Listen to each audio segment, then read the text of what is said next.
তাহলে এই দুটোকে আমরা গুণ করা শিখবো, বীজগণিতের গুণ। যে গুণটা কি দুটো কাগজ পাশাপাশি আসবে, তাই না? আমার এই দুটো কাগজ যদি আমি উঠে এখানে বসাই দিই আবার পুরো মিলে যাবে। তাহলে একটা এক্স পাইলাম, এইখানে কি এই একটা এক্স আর এই একটা এক্স, দুইটা কাগজ ইকুয়ালে কি আসবে এক্স গুণ এক্স, তাই আসে। অথবা আমরা এটাকে লিখতে পারি এ। তাহলে আমার এইখানে কি এ থেকে এ সমান পাইছি কি, দেখো এ প্লাস বি, একটা বাহু পাইছি। কিন্তু আমার এখানে কি সম্পূর্ণ বাহুটা কি এ, সম্পূর্ণ বাহুটা দেখাইতে হবে আমার কি এ। কিন্তু আমি এই অর্ধেক জায়গাটার, এই জায়গাটার মাপ ধরছি কত এ প্লাস বি ধরি। তাহলে এইখানে যদি আরেকটা বি হয় তাহলে কি হয় মাইনাস বি।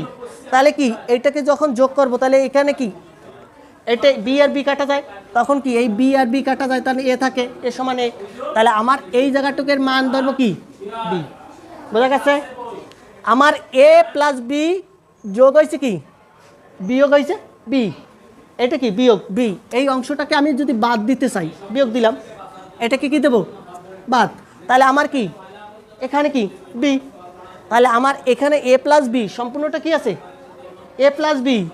এই বাহুটার নাম কি এ প্লাস বি, আর এটার নাম কি বি মাইনাস বি বা বি। এখানে বি বলতে পারি, এখানে আমরা বি বলি। তারপরে দেখি এবার এই অংশটার নাম কি আসবে এ প্লাস বি, এই অংশটার নাম আসবে কি এ প্লাস বি। কোনো সমস্যা আছে? ওই অংশটার নাম এ প্লাস